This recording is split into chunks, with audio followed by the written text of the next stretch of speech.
Welcome to Mysteries and Crime, where truth hides in shadows and justice waits in silence.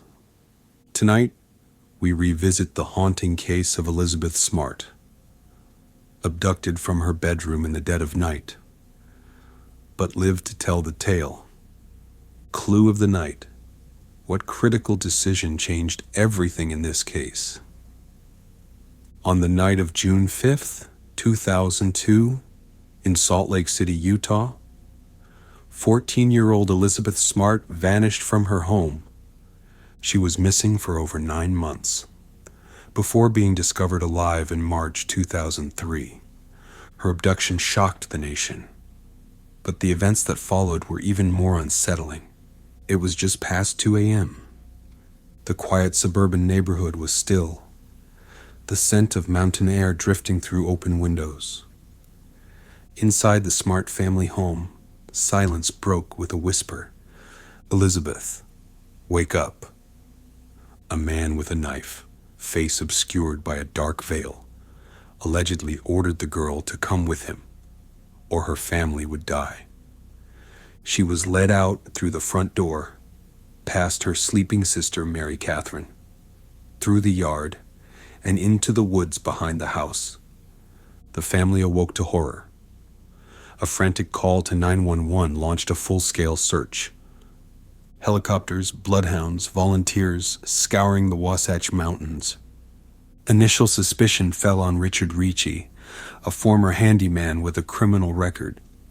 But as days turned into weeks, then months, no trace of Elizabeth emerged. Public fear swelled, media frenzy ignited, and law enforcement faced mounting pressure. The case captured national headlines, with 24-hour news cycles tracking every lead, every rumor, every dead end. In the midst of uncertainty, one question lingered. How could a young girl disappear so completely, without a single trace? But the answer was walking among them. Elizabeth Ann Smart was born into a close-knit Mormon family in Salt Lake City, Utah. At the time of her abduction in June of 2002, she was just 14 years old. She played the harp, loved horses, and excelled in school. By all accounts, Elizabeth was quiet, disciplined, and deeply devoted to her faith and family.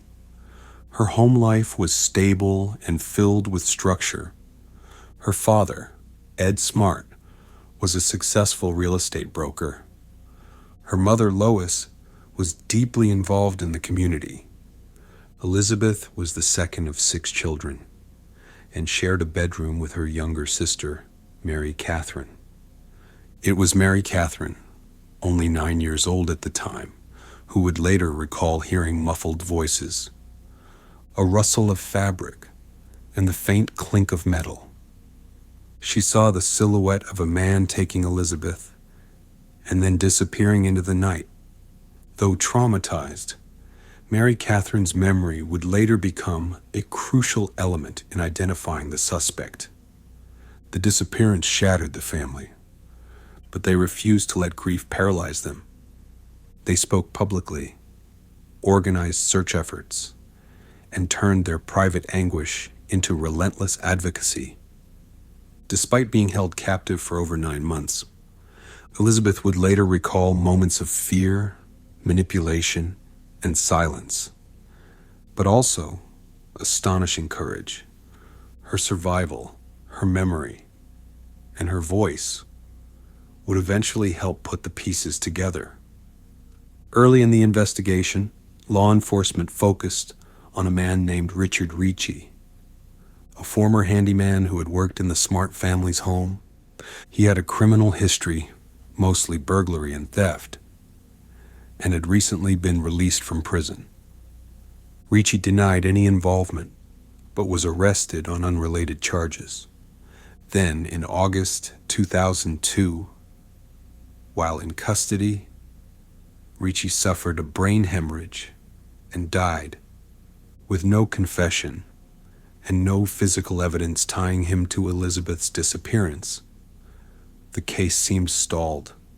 Investigators were left chasing shadows until an unexpected name surfaced: Brian David Mitchell, known to Elizabeth as Emmanuel. Mitchell had also once worked at the smart home, briefly hired by her mother to help with roofing work. He lived a transient lifestyle with his companion, Wanda Barzee. According to reports, Mitchell referred to himself as a prophet and allegedly believed he had divine authority to take multiple wives, Elizabeth among them. Mitchell had a long beard, wore robes, and wandered the streets quoting scripture. Many dismissed him as a harmless eccentric. But Mary Catherine, after months of sifting through memories, remembered that voice. She insisted. It was Emmanuel. That revelation, made quietly in November 2002, set the stage for a public alert, and eventually a miraculous encounter on a city street that would lead to Elizabeth's return. But at that point, Mitchell remained just a name, not yet a suspect in custody. It began in the stillness of a summer night, June 5th, 2002, around 2 a.m. The Smart family was asleep, unaware that danger was already inside the home. A man had allegedly entered through an open window using a knife. He crept silently into the bedroom shared by Elizabeth and her younger sister, Mary Catherine. He pressed the blade against Elizabeth's neck and whispered a threat. "Come with me, or I'll kill your family." The man was calm, focused, and deliberate. Elizabeth, barefoot, wearing her red silk pajamas, followed him through the hallway, down the stairs, and out the door. No forced entry, no alarm, just footsteps in the dark. They walked for hours into the wooded foothills of the Wasatch Mountains, eventually reaching a hidden encampment surrounded by brush and makeshift fencing. There, Elizabeth met Wanda Barzee, Mitchell's companion, who allegedly dressed Elizabeth in a robe, veiled her face, and performed what was described as a twisted marriage ceremony. From that moment forward, Elizabeth was held as Mitchell's so-called wife. He gave her a new name, Esther. For the next 9 months, she was kept in isolation, chained by the ankle, subjected to repeated psychological control, starvation, and, as reported during trial testimony, daily sexual assault. The camp was primitive, a collection of tarps, tents, and garbage strewn across the forest floor. They moved frequently, sometimes staying in nearby canyons, other times blending into homeless camps in the city. Mitchell would often walk with Elizabeth in public, but with her face covered and her name changed, no one recognized her. When questioned, he allegedly claimed she was his daughter, or sometimes his religious follower. Multiple missed opportunities passed. One passerby said the girl's eyes looked familiar, but she never spoke. Elizabeth later admitted she had multiple chances to run or scream, but she feared Mitchell's threats, that he would return to kill her family if she tried. In March 2003, nearly 9 months after the abduction, Elizabeth, Mitchell, and Barzee were spotted walking through Sandy, Utah.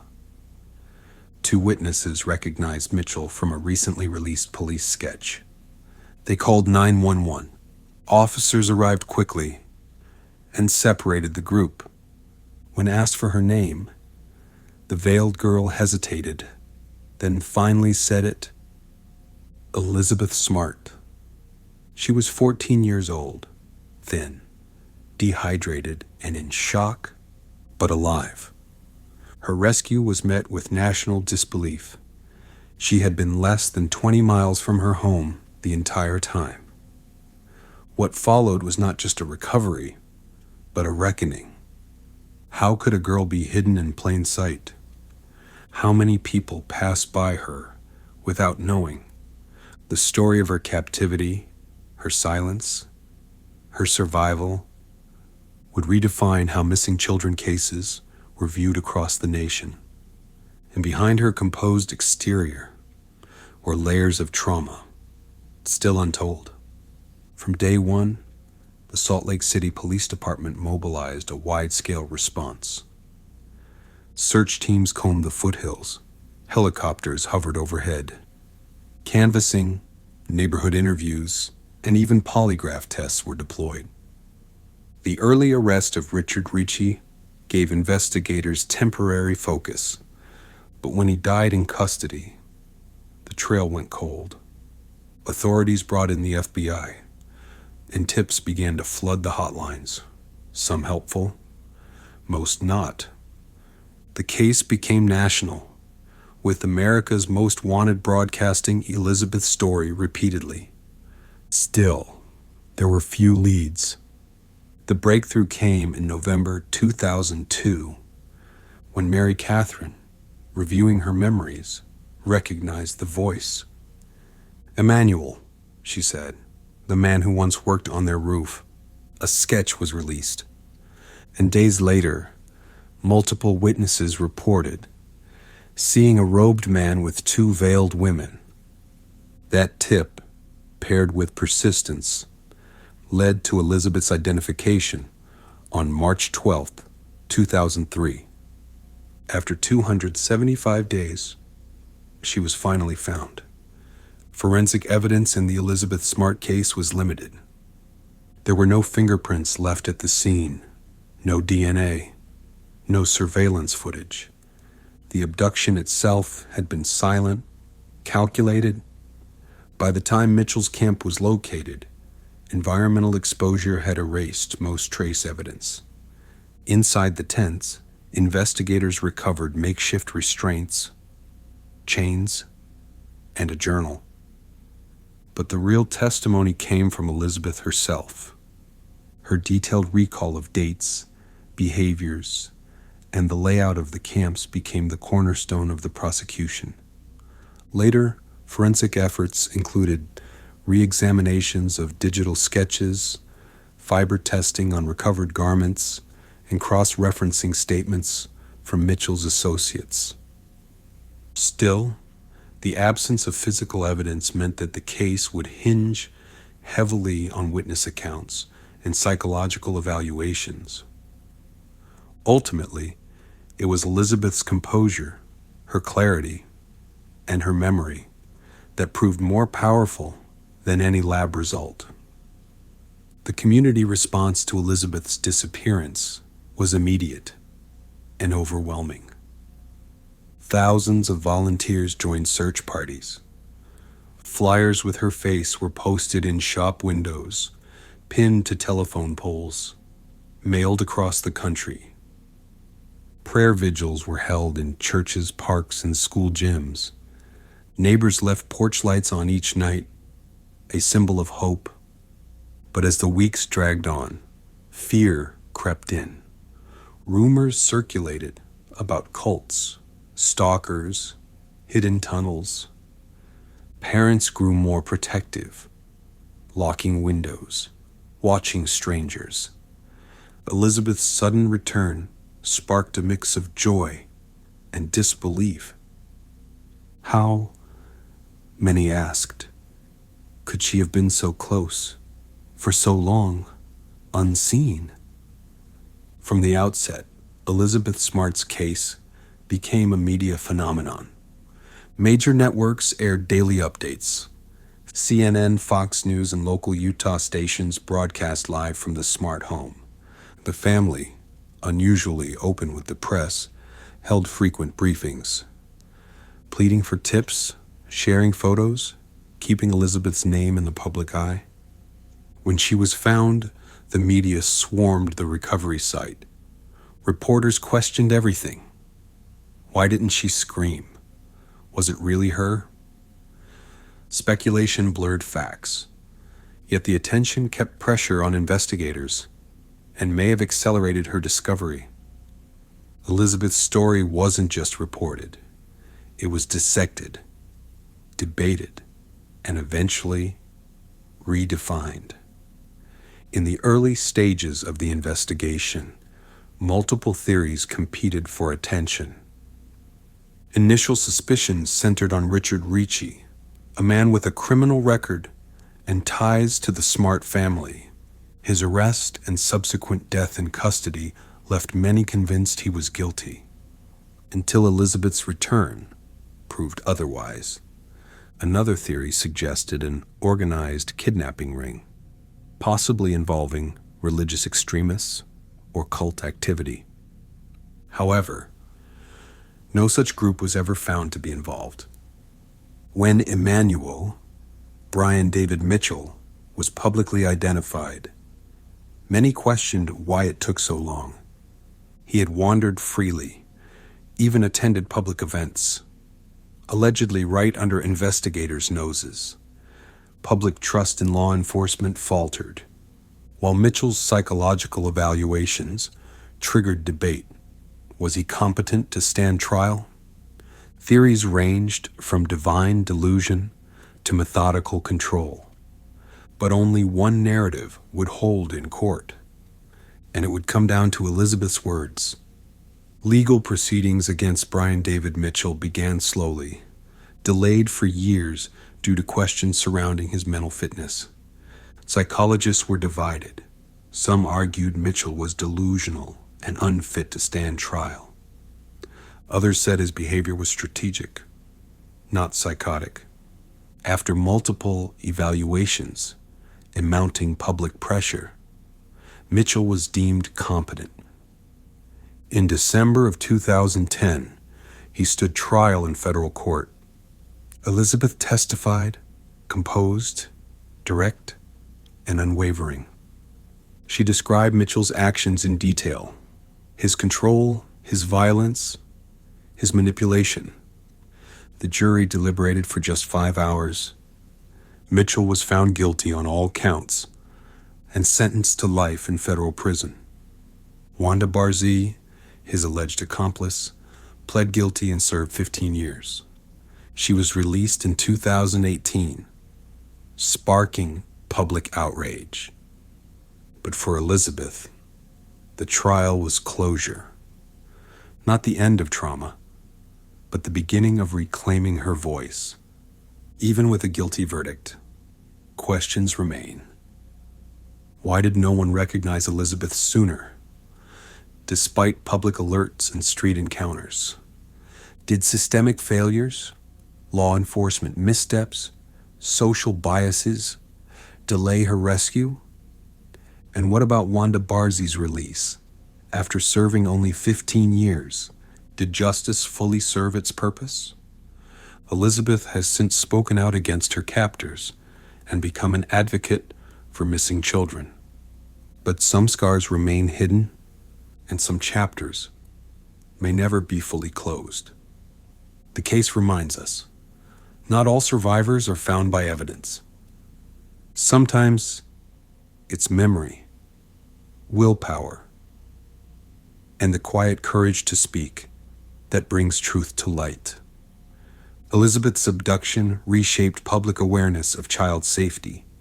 Amber Alert systems were expanded. Nonprofit groups like the Elizabeth Smart Foundation were founded, and public understanding of trauma, survival, and silence evolved. Her testimony helped redefine how law enforcement and courts treat kidnapping and abuse cases, with more focus on victim psychology and long-term support. Salt Lake City still remembers that summer. The posters, the prayers, the moment she returned. Her story lives on in documentaries, laws, and headlines. But perhaps most importantly, it lives on in lives she's helped save since that night. So, What do you think? Clue reminder. What critical decision changed everything in this case? Could a different turn of events have changed it all? Let us know in the comments below. And don't forget to subscribe for more true crime mysteries. As always, stay curious, stay vigilant, and stay safe.